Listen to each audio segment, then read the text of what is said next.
Welcome to History Hack. If you didn't know by now, we are the revolution. That means we're sharp, witty, lots of fun, but it also means that we're essentially the peasants in Les Mis huddled round a table in the corner of the bar with no money. If you enjoy the show, please do support us. We have a Patreon account by which you can donate a small monthly sum in appreciation of what you're hearing. Alternatively, we have Ko-fi, in which you can just do a one-off donation as a thank you if you particularly enjoy a certain episode. Either way, we massively appreciate all of your support. Hope you enjoy the show. Hello and welcome to today's History Hack. I am battling to contain my little ginger friend today. Chris is so excited. I'm quite concerned for his well-being. Chris, why are you this excited? Because the person that we have on today has written the book that I wanted to write when I was a teenager, but never got round to, about one of my favourite people from history. We have indeed got Norman S. Poser, who is a professor emeritus at Brooklyn Law School and historian, and he's written several books, including The Birth of the Modern Theatre, Rivals, Riots and Romance in the Age of Garrick, and Escape, a Jewish Scandinavian family in the Second World War. And he's here today to talk to us about his newest book, which is looking very shiny on my bookshelf, which is From Battlefield to the Stage, The Many Lives of General John Burgoyne. So, Norman, welcome to History Hack. How are you doing? I'm just fine, thank you. You noticed that he couldn't get the intro out of the way without bragging about already having a copy of the book as well. I love it. Go on, Chris, just start. Just go for it.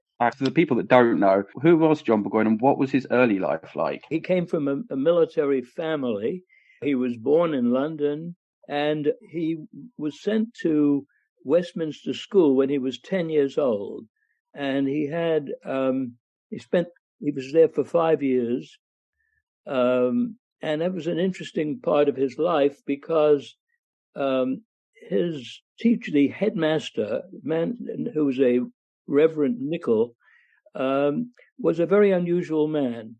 He didn't believe in beating children when they had to be punished. What he believed is getting them to admit their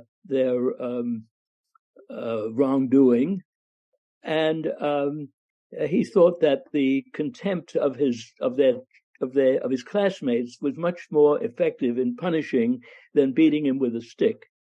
The reason I bring this up is that a number of years later, when Burgoyne was a colonel in the British Army and had occasion, he actually owned a regiment, he commanded a regiment.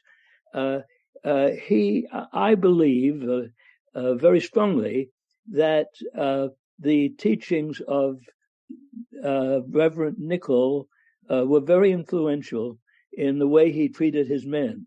Unlike most senior officers in the army, they relied very largely on flogging. He didn't like that. Burgoyne wanted to treat his men as human beings, and as a result, they were very loyal to him. And even after the disaster, when he surrendered the army at Saratoga, there was never a word by his officers or his men said against him. They supported him even in defeat. Does that make him exceptional in this period then? Is that the other generals quite heartless, or does that make him stand out? Yes, it does. I think it does, very much so. He was unique in a way, in that sense. He's already earning Chris's moniker as his childhood hero. So during the 7 Years' War, he had a really successful career fighting in Portugal and Spain, didn't he? Yes, he did. He was fighting. He was the head of a group of British soldiers sent to Portugal and to fight against the Spaniards, who were allies of the French. He was the total commander was a German count who happened to be a grandson of King George I of England, and the very fine commander who Burgoyne came to respect a great deal. The commander sent him. And I might mention Burgoyne was a cavalry officer, and sent him to raid a town which had supplies and was also a army Spanish Army center called Valencia de Alcantara, and he, with a bunch of infantrymen and cavalrymen, went to raid this town. Well, it took a while to get there. He had been misled about how the time it would take, and so he then decided to leave behind most of the infantrymen and do the raid in a lightning strike. And he had some of the infantrymen sit on the back of the horse with the cavalrymen. So they had two men on a horse, and they arrived at dawn at this town. They took the town. It was a victory. It wasn't terribly important in the larger sense, but it made Burgoyne a hero. Absolutely. I mean, prior to the War of Independence, which we'll get to later, it could be argued that Valencia was his military masterpiece. I think so. I think in the long run, it may have had a negative effect. And the reason I say that is that I think that he always thought about that great high point in his life.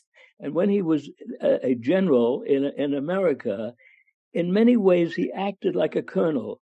And what I mean is, instead of being behind the lines and directing the whole fight, he was in the center of things. He was a very, very brave man, but it probably was not a good idea for him to be right in the middle of the fighting, where he wasn't in a position to see the entire battle and to direct his troops.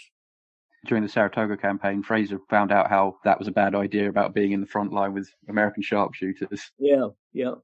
Away from his military career, he was also known for being an MP, and he had a special interest in East India, and with someone that I think I'd be fair in saying that is not on the History Hack like list of Robert Clive. That's right. I might mention that I grew up in England, and I remember learning about Robert Clive of India. He was a great builder of the British Empire, won the great battle at Plassey. But what I didn't learn was that he was entirely corrupt financially, and he took huge bribes or extortions from the native rulers, and took it home and became a very, very wealthy man. Now, Burgoyne had a reforming streak in him, and he attempted to he formed an investigative committee in Parliament to find out exactly what had happened and to censure Clive. He was not supported either by the government or by the majority in the House of Commons. I think it was difficult to attack somebody who's a national hero, which he was. Okay, let's get to the good bit of the story, the meaty bit of the story that Chris gets very excited about. He's one of 3 big generals sent to the American colonies. So what were his first experiences there before he was actually assigned a command? Within a matter of 2 years, he visited North America 3 different times. And the first time was when the British Army under General Gage was really isolated in Boston, and he went to Boston.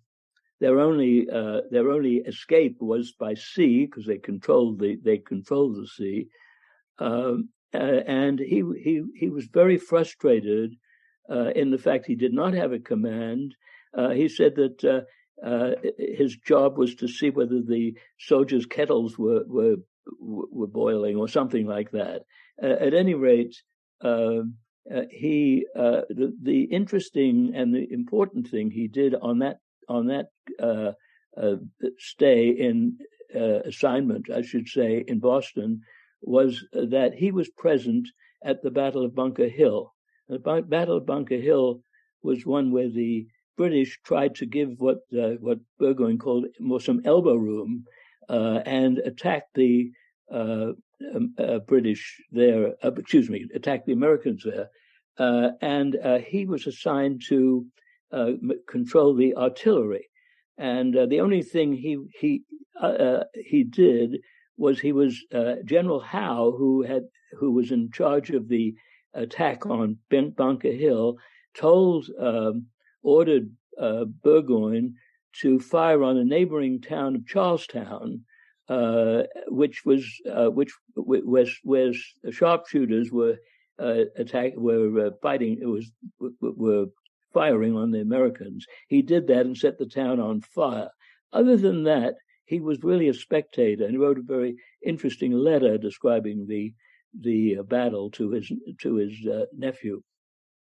But it taught him and Howe that the Americans were not just a rabble in arms; they were highly motivated and quite skillful. And while the victory, it was a victory for the British in a sense, they captured the hill. It was at the cost of very, very high casualties. Can't remember who it was that said it. I have a feeling it was Howe, but it was, if we have 3 more victories like that, we'll lose the war. It's a Pyrrhic victory. Yeah, absolutely. He's always going to be linked to the Saratoga campaign. What was the 1777 Saratoga campaign, and what was the campaign's aims? Well, the aim was for him Burgoyne to take an army from Canada into the North American colonies, into New York State, actually, and to join Howe. Howe had a year earlier, and this was in 1777. A year earlier, Howe had captured New York, and so Howe was to come north up the Hudson, destroy the American forts along the Hudson, and meet Burgoyne in Albany. What they would do after Albany wasn't really clear. It wasn't in the report that the report that Burgoyne created the plans to presumably it would be to lure General Washington and get him to commit himself to a battle which the British thought they would win and end the war in 1777, but it didn't work out that way.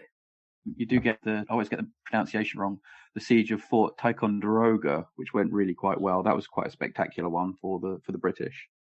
It was. In fact, the Americans really gave up. They didn't even fight to keep Fort Ticonderoga. It was a very great victory, though, yeah. And it may have influenced Howe in thinking that Burgoyne could very easily reach Albany by himself, and he didn't need to help him. We don't know that for sure. So, how does this campaign transpire then? Well, how does it play out? Well, it what was supposed to be a fast campaign. The men were told not to take winter clothes with them. This was in June, and it would all be over very soon. As it worked out, it was not at all that. Burgoyne took with him artillery, which he felt was necessary, and that involved horses and wagon and so on, and they had to go through the wilderness, and the Americans under General Philip Schuyler, the father-in-law of our Alexander Hamilton, did everything they could to prevent to obstruct him. They cut down trees along the trails that they were taking. So it was a very slow campaign. The supplies and the artillery took a long time to get there. They were delayed on the east bank of the Hudson at Fort Edward for 6 weeks while the Americans gathered strength around them. So as actually played out, it was a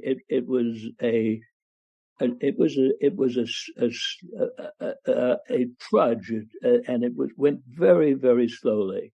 And the other problem was that within 2 weeks after they set out from Canada, they didn't have enough supplies. They didn't have oats for the horses. They didn't have food and ammunition. And I think that Burgoyne believed, he was told, that there were loyalists in the area and they would provide help for him and supplies. There were loyalists, but the Americans really intimidated them in various ways. And so there was really very little loyalist help that he received. So he was sitting there. By this time, we were in August of 1777, and he decided to. He heard that in Bennington, Vermont, which was not too far away, east of the Hudson, there was supplies and horses by the Americans, and he allowed a very large contingent, led by the German members of the army, under a German colonel, to go and raid Bennington. And that turned out to be a terrible disaster for the British. The Germans moved very, very slowly, and there was no surprise. They didn't have the element of surprise, and they were decimated. He then sent out. Burgoyne then sent out a rescue group, and they likewise were defeated. So the Bennington thing, this was the first big battle of the campaign, and it was a disaster. Do you think that the American loyalists were also put off joining up with Burgoyne after the murder of Jane McCrea, because Burgoyne had real trouble handling that, from memory, between his native scouts and the local populace? Yes, it certainly did, and it was a public relations disaster, if I might say so. And the whole idea of enlisting the North American tribes, the Native American tribes, to assist to be allies, was a very, very difficult issue, because Burgoyne had a meeting with the Native Americans and with the tribes, and he told them that they should not scalp people. They should treat women and old people civilly, and it was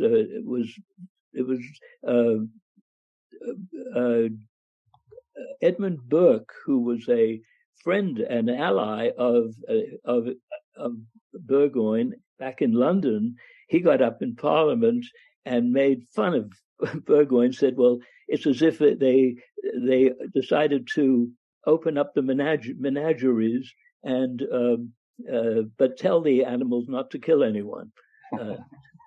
So even Lord North laughed about that. Anyway,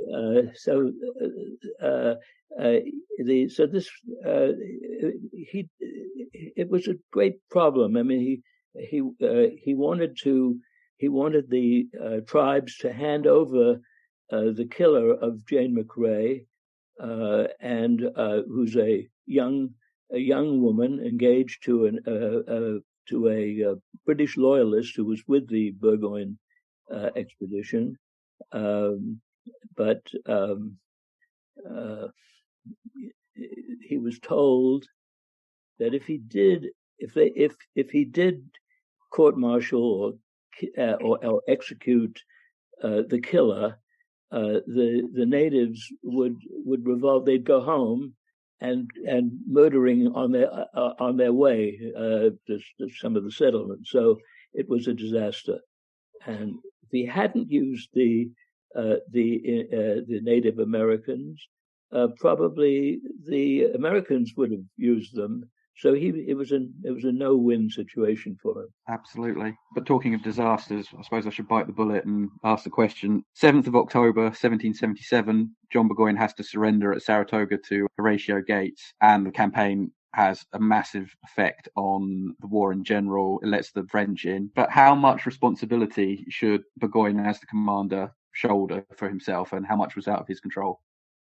Well, that's the debate which has been going on from then to the present time. I think I could only say that there was enough to go round.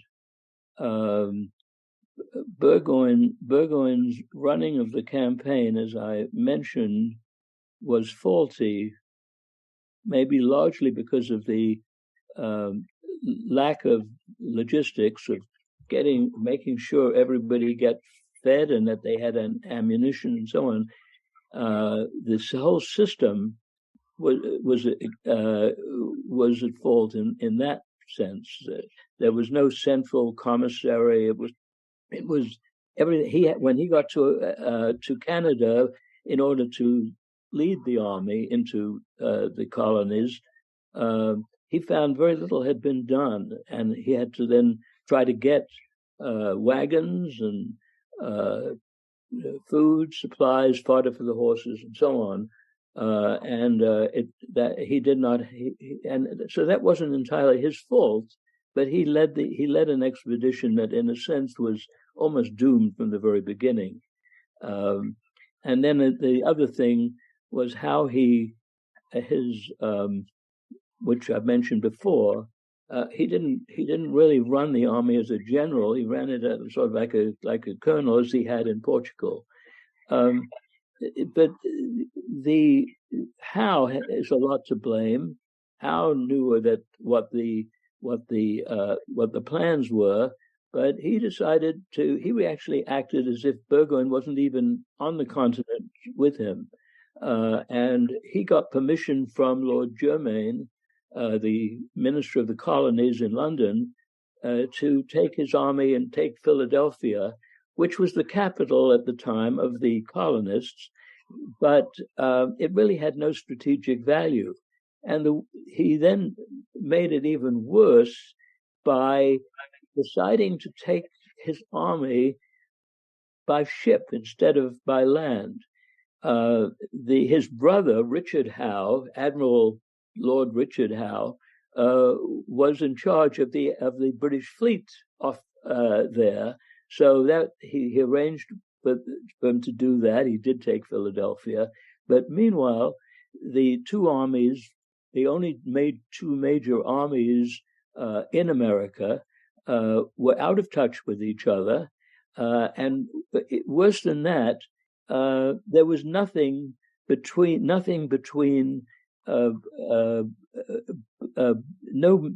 real forces between the Americans around New Jersey and Philadelphia and Pennsylvania and Burgoyne. So he had to face the entire American forces under Horatio Gates by himself. When the surrender happened, he had about 3,500 men out of 7,500 had started the campaign, and he was surrounded by at least 14,000. So he was hugely outnumbered. The other person who bears some share of the blame is Lord George Germain, the Minister of the Colonies, who allowed this to happen. He gave Howe permission to go south instead of meeting.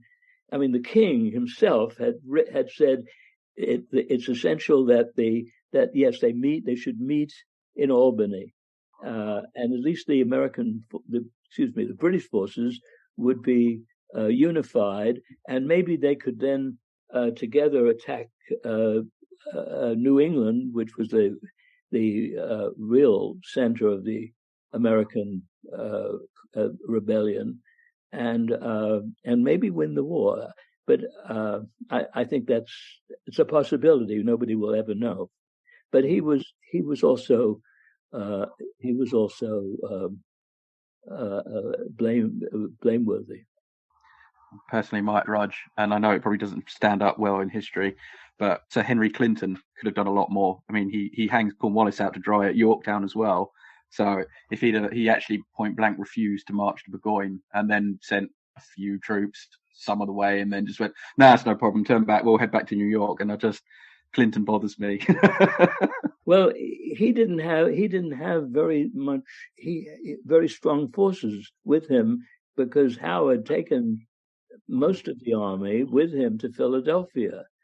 I'll tell you one little incident about that, which is in the book.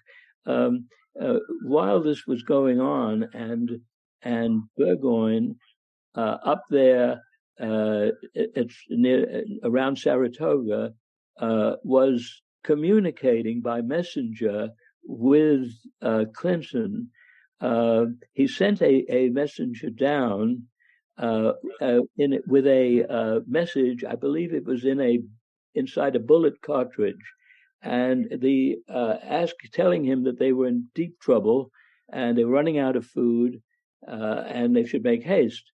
The messenger thought that the forces had already that the British under Clinton had started moving up, and so he went to one of the forts there and asked for General Clinton, and they took him to General Clinton, but it was a different Clinton.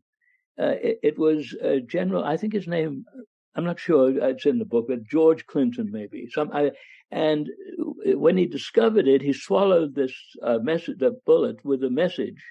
And they gave him a medic and got it up, and he was then shot as a spy. Oh no! Because he didn't know there were two Clintons. It's like the John Andre scandal, where it's like, you soldiers, take me to the nearest British commander. I'm a British officer. We're Americans, and you're under arrest. Oh, damn it! Okay. Moving away from war, because there are other facets to Burgoyne, aren't there? Oh, he wrote yes. several plays, including The Heiress, didn't he? So how was his career in the theatre? It seems to be a complete role reversal to go from soldier to playwright. Well, I don't quite see it that way. He had been first of all, he wrote the first play, The Maid of the Oaks, for a wedding celebration of the young. I don't think he was yet the Earl of Derby, but he was the heir to the Earl of Derby. That was done long before, 3 years before the Saratoga campaign. But all his life he had written poetry. He was very. This was something that didn't just start later on. And he wrote some very nice poetry. Some of it very kind of little bit erotic. I'd like to, if I could, read you just one little line, a couple of lines of a poem. Yeah. This poem was written to a woman named Mary Robinson, who was a very beautiful actress, and this is what he wrote. When on thy lovely, perfect face the sportive, dimpled smile we see, with eager hope the cause we trace, and wish to share each bliss with thee. Oh, who can gaze upon that lip, that coral lip of brightest hue, nor wish the honeyed balm to sip, more fresh, more sweet than morning dew. Well, it's a nice poem. I mean, it's not Shakespeare, but he was quite talented. And I read all of his plays, and I was quite surprised about how good they were. And also they weren't just fun either. As I said, I think I said this earlier, that he had a reforming streak in him. Now, in the first play, The Maid of the Oaks, there's a woman, a character, who expresses very strong thoughts about women's rights and women and women's independence. It's right in the middle of a very pleasant romance play, but she's quite an interesting character. I think in my book there's a portrait of her, of the actress playing that role. The actress's name is Frances Abington, and she's playing the Lady Bab Lardoon in that play, and she's the one who expresses this. In another play called The Lord of the Manor, Burgoyne, or a character, is a army recruiting officer, and he explains some of the devious and nasty methods of army recruiting that was going on at that time. His best play, with the greatest success, was a play called The Heiress, and that was successful and was been translated into other languages, shown in other cities in Europe,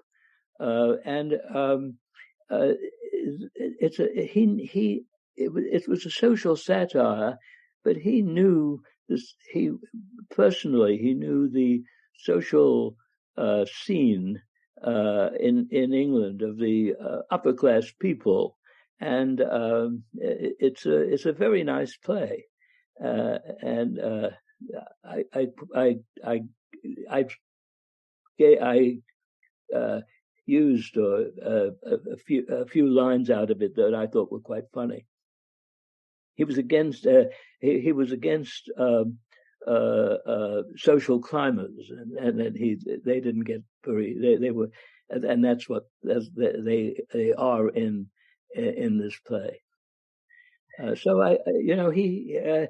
after we got back from Saratoga, after he got back from America in 1778, he really committed himself to that and was very, very much involved with the theater. And then he met an actress who he lived with, or was his mistress for the remainder of his life, and they had 4 children. We've talked about him as a soldier, a politician, and a playwright, and you just mentioned his mistress. What was his personal life like away from all his other endeavors? Well, he was, although he, even when he was married, it seems that he had affairs with women. But he was extraordinarily discreet. The reason I say this, I wouldn't say it unless he said it himself in his will, and in a personal a memorandum he wrote it several years before he died, and he mentions this. So it seems clear that he did, but it seems not to have interfered with his marriage, and he kept it very quiet because there's no scandal attached to him that anyone has ever pointed to. Unlike Hal, whose mistress came with him to Philadelphia, and it was a big scandal. Oh yeah, that was. Yeah, that's what people said that's why he went to Philadelphia, was to spend and have a nice winter with his mistress. I think that's not fair. I mean, I think that he thought it was a good idea to go to Philadelphia, but the trouble with Hal one of the troubles with Hal was that he saw victory in taking territory, not instead of destroying the enemy's army, and so he won a lot of battles, but lost the war. There were very few battles he lost. Didn't do any good. Yeah. Okay, this is the big question for someone who has. I mean, like I've written a biography of someone during a war, and you have to literally live inside their head for quite a long time. You've been inside his head. What do you think the legacy of Sir John Burgoyne is? Well, I can't do better than George Bernard Shaw. And in George Bernard Shaw's play, The Devil's Disciple, which is a very nice, interesting play, on the third act, you have Burgoyne there. And it's not exactly, I think it's a little bit, doesn't give all of the characteristics of Burgoyne, but it usually steals the show. It's such a good part. But he gave the nickname to Burgoyne of Gentleman Johnny. And that's his legacy, I think, that he was, you can go into all of his characteristics, a general who everybody wants to know about him. I mean, many biographies have been written, none for the last 40 years, but he's been more written about than the generals who won battle after battle, such as Marlborough and Wellington. He's very appealing. And I think that it's because he was a gentleman. He was a decent man. He was a humane man. He was a loyal man. When he was when after Saratoga, he was in Cambridge, Massachusetts, with the captive army, waiting, they hoped, to be sent back to Britain. An American colonel actually physically abused with his bayonet a soldier, and Burgoyne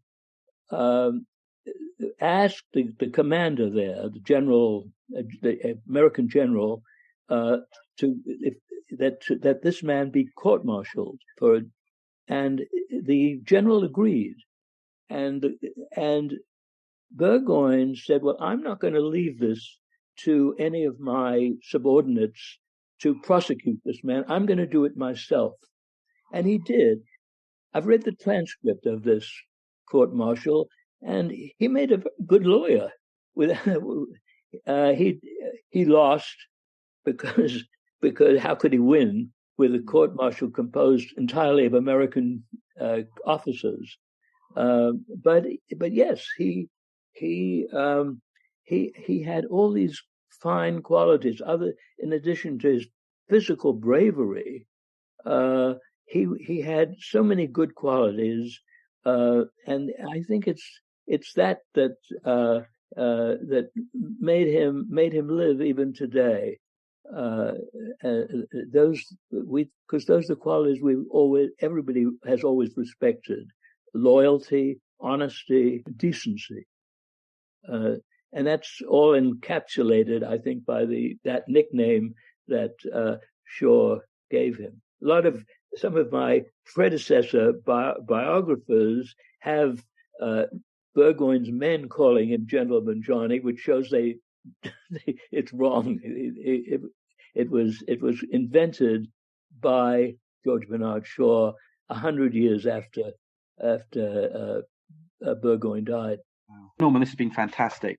Like I said, this is the book I wanted to write when I was like 18 years old. So I'm really taking the effort, and it's a fantastic book. Would you mind just reminding everyone what the title is and when it's available? Okay, the title is From the Battlefield to the Stage: The Many Lives of General John Burgoyne. And the book, I believe, is coming out on February 4th, which is the 300th anniversary of Burgoyne's birth. We'll get it into the History Hack online bookshop, and Great. So you get a slightly bigger chunk of money, we get a tiny slice of money, and there'll be no rockets for Amazon next year. Thank you.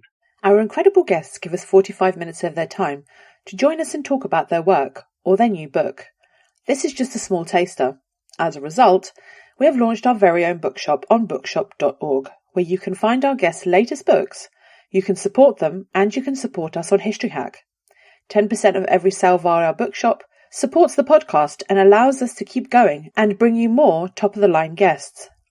You can find our bookshop at bookshop.org/shop/historyhack or search for us in the shop section. Thank you so much for your continued support. We really appreciate our listeners and supporters. So make sure you get down to the bookshop and grab yourselves a new book.